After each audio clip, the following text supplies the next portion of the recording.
क्योंकि अभी तक वो अपोजिशन को समझ नहीं आ रही हुआ क्या है।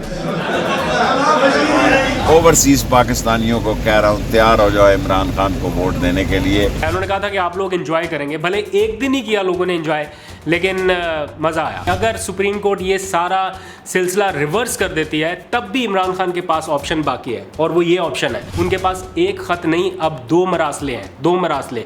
उनमें से एक तो वो ख़त है जो धमकी अमेज़ ख़त है, और दूसरा मरासला उनको ठुड्डे मार के ना निकालेंगे, हमें तो आपके वोट की ज़रूरत ही नहीं पड़ी, हमने तो वैसे ही अदम एतमाद को निपटा लिया। ये टिश्यू पेपर की तरह इस्तेमाल होने वाले लोग थे जो हो चुके हैं। आज भी ये मानना है कि इमरान खान की जो 25 साल की जद्दोजहद थी, 26 साल की, 28 साल की, उसका असल मरहला 2018 में नहीं शुरू हुआ था, उसका असल मरहला अब शुरू हुआ। बिस्मिल्लाहिर्रहमानिर्रहीम, अस्सलाम वालेकुम। मैं हूं अब्दुल कादिर और आप देख रहे हैं आपका अपना फेसबुक और यूट्यूब चैनल। आज तारीख बताने की ज़रूरत नहीं है क्योंकि आज का दिन ही तारीखी है, लेकिन दिन बता देता हूं कि इतवार है, ताकि आपको याद रहे कि इतवार के दिन इस मुल्क की सबसे बड़ी अदालत हंगामी तौर पर खोली गई। चीफ जस्टिस ऑफ पाकिस्तान ने अदालत लगाई और एक मामले का नोटिस लिया गया। वो नोटिस लिया गया या किसी दरख्वास्त के ऊपर आया ताकि ये मामला लोगों के जहनों में याद रहे। आज से पहले कुछ तारीखी वाक़यात हुए, लेकिन उस वक्त मीडिया नहीं होता था, ये सारे मामलात हमारे जहनों से भी निकल चुके हैं। ये इस वक्त मुल्की तारीख़ में जो कुछ भी हो रहा है, ये तारीख़ बन रही है। हम लोगों को शायद बताया करेंगे कि 2022 में या 2023 में जब इंतखाबात करीब आने वाले थे तो उस वक्त ये सारा सिनेरियो था। मैं इस बहस में नहीं जाता कि ये सारा आइनी है गैर आइनी है, वो अदालत ने मामलात को तय करना है। लेकिन इसी अदालत के सामने सेनेट इंतखाबात में लोगों की मंडियां लगी, ख़रीदो फरोख्त की वीडियो सामने आई। मजाल है किसी अदालत ने सो मोटो नोटिस लिया या किसी ने बुलाकर पूछा हो कि आइन का, पार्लियामान का तकद्दुस पामाल हो रहा है, कोई नोटिस लिया जाए, किसी के खिलाफ कोई कार्रवाई हो। आज तक किसी एक उस शख्स के खिलाफ नोट गिनते हुए नोटों की गड्डियां सामने हैं, किसी ने नोटिस नहीं लिया। फिर सिंध हाउस में रिसेंट एग्जाम्पल है, लोगों को सेफ कस्टडी में रखा गया, लोगों के ज़मीर खरीदे गए, उस पर भी अदालत की तरफ से कोई एक्शन नहीं लिया गया। फिर वज़ीर-ए-आज़म इमरान खान की तरफ से बताया गया कि हमें धमकी अमेज़ ख़त मौसूल हुआ है। पाकिस्तान के हवाले से, पाकिस्तान की खारजा पॉलिसी के हवाले से वो धमकी अमेज़ ख़त, जिसे इस मुल्क की सबसे बड़ी नेशनल सिक्योरिटी कमेटी ने इंडोर्स किया, उस ख़त को दिखाने की पेशकश की गई इसी चीफ जस्टिस ऑफ पाकिस्तान के सामने, लेकिन वो भी शायद हुकूमत की सुनवाई उस मौके पर नहीं हो सकी। खैर, ये अदालत का इख्तियार है कि वो किस मामले पर नोटिस लेना चाहें, किस मामले पर कार्रवाई करना चाहें। बिल्कुल अदालतों का एहतराम है और उन्हीं की जुरिस्डिक्शन है कि वो कब और किस मामले का नोटिस ले। अब इस मामले में सवाल ये पैदा हो रहा है कि खान के पास ऑप्शंस क्या है। खान के पास एक नहीं, एक और मरासला भी है। आपकी इतला के लिए अर्ज़ करता हूँ, अभी मैं बताऊँगा कि कौन सा मरासला है। फिर वज़ीर आज़म के जाने से पहले 2 ऐसे काम उन्होंने कर दिए हैं जो उनको बहुत हेल्पफुल होने वाले हैं, वो इक़्तिदार में रहें या ना रहें, लेकिन ये 2 चीज़ें ऐसी वो कर गए हैं। एक तो उन्होंने कुछ अर्सा पहले की और एक अभी अभी कुछ दिनों में, हालिया 2-3 दिनों में की, जो उनको लॉन्ग टर्म में अपने इस सियासी कैंपेन में, इस नैरेटिव में जो आज़ाद खारजा पॉलिसी का है, बैरूनी मुदाखलत का है, उसमें बहुत ज़्यादा मदद करने वाला है। और तीसरा है कि क्या अभी भी वज़ीर-ए-आज़म इमरान खान के पास कोई कार्ड बाकी है। बिलफर्ज के अदालत सारे का सारा मामला रिवर्स कर देती है, तो उस सूरत में इमरान खान के पास क्या अभी भी कोई कार्ड है? तो जी हाँ, बिल्कुल वो कार्ड है। आज डिस्कस हुआ उसके ऊपर।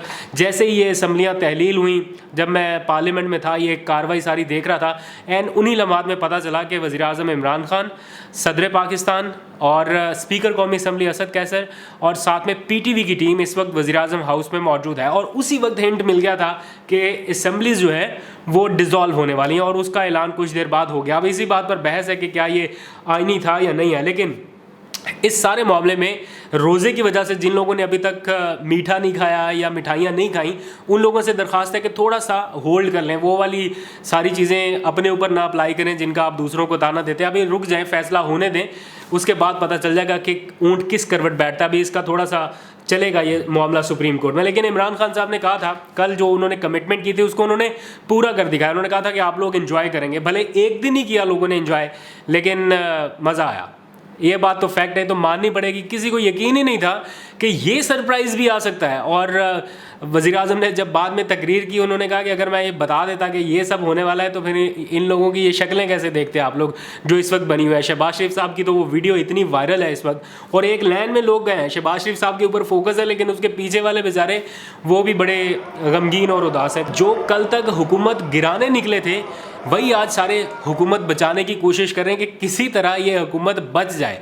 शहबाज शरीफ साहब जो सूट बूट टाई वाई पहन के आए थे, अपने आप को ख्वाबों ख्यालों में मुमकिना नया वज़ीर आज़म तसव्वुर कर रहे होंगे, एक कैबिनेट भी सोच रखी होगी, बिलावल वज़ीर ख़ारजा होगा, फिर वज़ीर दाखिला राना सनाउल्लाह होगा, और भी बहुत सारी प्लानिंग्स कर रखी थी।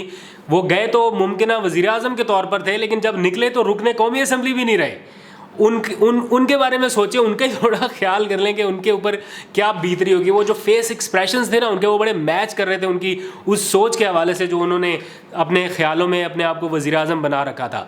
खैर, मैंने आपको कल बताया था कि जिस वज़ीर आज़म इमरान खान को हम जानते हैं वो ऐसा तो कम अज़ कम होने नहीं देगा, और इन जैसे लोगों को एक दिन के इक़्तिदार का मौका नहीं देगा। अपनी तौर पर पूरी कोशिश करेगा कि ये लोग वापस इक़्तिदार हासिल ना कर सकें। उसके लिए लोग इखलाकियात का बड़ा सबक दे रहे हैं। बड़े उनके जो हामी ग्रुप है, जियो टेलीविज़न का तो हालत ही बुरी होगी, उसकी तो मैं अभी बात ही नहीं कर रहा ना, वो तो बेचारे अभी सदमे में है।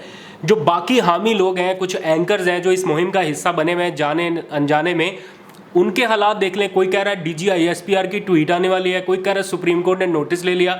मतलब सबके सब मिल के एक शख्स के अगेंस्ट हुआ है। वज़ीर आज़म इमरान खान के ख़िलाफ़ इस वक्त सिर्फ अमेरिका नहीं है, और हर चीज़ उसके ख़िलाफ़ है इस वक्त सिवाय अवाम के। सिर्फ अवाम के सिवाय इस वक्त कोई चीज़ उसके साथ खड़ी हुई दिखाई नहीं देती सिवाय उनके चंद साथियों के, और ये अवाम का जो इस वक्त इतना ज़्यादा रश है, जो इतनी बड़ी तादाद में सपोर्ट उनको मिल रही है। इसके अलावा जो उनके साथ खड़े होने चाहिए थे वो इस वक्त उनके साथ खड़े नहीं हैं, और एक वक्त में कई महाजों के ऊपर जंग लड़ी हुई है। मीडिया के हल्के, वो आप कोई टीवी चैनल लगा के देख लें, कोई मीडिया एंकर उठा के देख लें, सिवाय चंद देख के, गिने चुने सिवाय चंद देख के, हर कोई इस वक्त मुनज़्ज़म कैंपेन चला रहा है। मतलब वन साइडेड स्टोरी। एक लम्हे के लिए भी, किसी एक स्टैंड पर भी वो ये मानने के लिए तैयार नहीं है। पहले कह रहे थे कि ये लेटर अगर ओरिजिनल साबित हुआ या इसकी कोई ऑथेंटिसिटी हुई, हम इस्तीफ़ा दे देंगे। अब जब प्रूव हो गया कि ये लेटर ऑथेंटिक है, इसकी ऑथेंटिसिटी है, तो अब वो आगे आगे भाग रहे हैं। मैं आपको यहाँ पर बता दूं कि एक तो चीज़ बड़ी क्लियर है कि अगर सुप्रीम कोर्ट ये सारा सिलसिला रिवर्स कर देती है, तब भी इमरान खान के पास ऑप्शन बाकी है, और वो ये ऑप्शन है असम्बलियों से रिज़ाइन करने का। जो ऑप्शन मैंने आपको कल बताया था वो ऑलमोस्ट फाइनल था, ऑलमोस्ट फाइनल। ये लास्ट मोमेंट्स पे कुछ चीज़ें डिसाइड हुई जब इन्होंने अपने अरकान को कहा कि आप वापस नेशनल असम्बली आए। पहले मना किया, फिर रात गए, उन्होंने हर किसी के लेटर के ऊपर सिग्नेचर किए और वो सारे लेटर इकट्ठे करके अरकान को दिए। तो उस वक्त प्राइम मिनिस्टर इमरान खान के और उनके चंद लोगों के जहनों में ये चीज़ आ चुकी थी कि कल हम ये बॉम्बशेल गिराने वाले हैं। अगर सुप्रीम कोर्ट ये सारा प्रोसेस रिवर्स कर देती है और इमरान खान को कहती है कि जनाब आप अदम एतमाद के वोट की तरफ जाएं, तब भी इमरान खान के पास ये ऑप्शन है कि वो असम्बलियों से रिज़ाइन कर दे, लेकिन इनको मौका ना मिले। 155 सीटों पर ज़िमनी इंतखाब कराना आसान काम नहीं है, तकरीबन नेक्स्ट टू इम्पॉसिबल है। लेकिन अगर इदारों की ज़िद आगे आड़े आ जाए या और कोई चीज़ें सामने हो तो फिर अलग बात है, अदरवाइज़ ये कोई पॉसिबल चीज़ दिखाई नहीं दे रही। अल्टीमेटली मामला इलेक्शन की तरफ ही जाना है। लेकिन सुप्रीम कोर्ट क्या फैसला करती है उसके ऊपर भी अभी बात करेंगे। लेकिन प्राइम मिनिस्टर इमरान खान दो बहुत ही अहम काम कर गए हैं जाने से पहले और इसका बेनिफिट उनको होने वाला है। नंबर 1, वो ओवरसीज़ पाकिस्तानियों का जो वोटिंग राइट था उसको प्रोटेक्ट कर गए हैं। मतलब अगर इमरान खान असम्बलियाँ तहलील ना करते और शहबाज शरीफ को मौका मिलता या अपोजिशन को मौका मिलता, तो सबसे पहले जो उन्होंने 2 काम करने थे उनमें एक तो ये कानून रिवर्स करना था जो ओवरसीज़ पाकिस्तानियों को वोटिंग राइट दिया, और दूसरा नैब रिफॉर्म्स करनी थी, यानी नैब का सारा जो मामला था वो उन्होंने ख़त्म करना था किसी ना किसी तरह। ये उनको मौका मिलता तो ये काम यहाँ से स्टार्ट होना था। फिर दूसरा काम जो वज़ीर आज़म इमरान खान ने किया, जो मैंने कहा उनके पास एक ख़त नहीं अब 2 मरासले हैं, 2 मरासले। उनमें से एक तो वो ख़त है जो धमकी अमेज़ ख़त है, और दूसरा मरासला उस प्रेस रिलीज़ की शक्ल में, मिनट्स ऑफ मीटिंग की शक्ल में मौजूद है जो कौमी सलामती कमेटी का मरासला है। इतनी बड़े एपेक्स कमेटी के इजलास में अगर एक चीज़ प्रूव हो गई, एक चीज़ साबित हो गई, एक चीज़ मान ली गई, वज़ीर आज़म इमरान खान का वो मौक़िफ़ तस्लीम किया गया, उस मीटिंग के मिनट्स में शामिल है ये चीज़ कि बैरूनी साजिश हुई इमरान खान के ऊपर, अदम एतमाद का नाम लेकर बैरूनी क़ुव्वत ने हमलावर होने की कोशिश की, प्लानिंग की। मैं लफ्ज़ शायद इधर उधर कर सकता हूँ, जो प्रेस रिलीज़ में असल चीज़ें लिखी हैं वो तकरीबन इन्हीं से मिलती जुलती हैं। अगर एपेक्स फोरम ने ये इंडोर्स किया और उसकी प्रेस रिलीज़ और उसके minutes of meeting Imran Khan के पास हैं, तो वो चीज़ इमरान खान को हिला नहीं सकती, उसके बयानिए से हिला नहीं सकती, क्योंकि वो किसी भी कोर्ट में ले जाएं, कहीं पर भी ले जाएं, वो साबित कर सकते हैं कि इस मुल्क की सबसे एपेक्स कमेटी ने जो कौमी सलामती से मुतल्लिक है उसने इंडोर्स की हुई है इस चीज़ को और माना हुआ है कि ये एक बैरूनी साजिश थी। सुप्रीम कोर्ट के सामने भी वो ख़त जाएगा, लेकिन ख़दशा ये है कि उस ख़त के जाने के बाद कुछ लोगों की गिरफ्तारियां हो सकती हैं, कुछ अपने लोग भी इन्वॉल्व हो सकते हैं, उनकी भी गिरफ्तारियां हो सकती हैं। और उस ख़त को जब ब्रॉडर प्रोस्पेक्ट में देखा जाएगा तो उसमें कुछ अपने लोग भी फंसने वाले हैं। तो वो एक मामला देखना है हुकूमत को, और अगर उसमें किसी तरह से कुछ थोड़ा सा टिल्ट किया गया, शिफ्ट किया गया, तो फिर इमरान खान साहब के लिए भी मसले मसाइल पैदा हो सकते हैं। लेकिन वो बात की बात है, लेकिन एक सबूत के तौर पर उनके पास एक बड़ा मुनज़्ज़म और मजबूत किस्म का हथियार उस ख़त की शक्ल में मौजूद है। वज़ीर आज़म इमरान खान इस वक्त एक ऐसे दोराहे पर खड़े हैं जहां उन्हें शायद अब वो नहीं देख रहे कि मुझे किसी इदारे की ज़रूरत है, किसी इदारे की सपोर्ट की ज़रूरत है। आज आपने देख लिया कि जैसे ही ये नो कॉन्फिडेंस वाला सारा सीन हुआ, असम्बलियाँ डिज़ोल्व हुई, तो बयान आना शुरू हो गया जनाब कि हमारी इसमें कोई मुशावरत शामिल नहीं थी या हम इससे लाइल्म हैं। तो जब आपने हुकूमत को एक साइड पर कर दिया और आपने कहा कि हम न्यूट्रल हैं, तो फिर मेरा ख्याल है कि सारा फ़ैसला हुकूमत को खुद ही करना था और वो उन्होंने किया। अब जहाँ तक बहस है कि ये इखलाकी था, गैर इखलाकी था, आइनी था, गैर आइनी था, जहाँ इतना कुछ हो रहा है, मैं इस बात को कतई इंडोर्स नहीं करता कि दो चीज़ें गलत हो तो वो एक चीज़ ठीक हो जाती है, लेकिन जहाँ इतना कुछ आपने बिगाड़ दिया, इतना कुछ गलत कर दिया, मॉरल वैल्यूज़ को आपने कहाँ से लेके कहाँ तक पहुँचा दिया।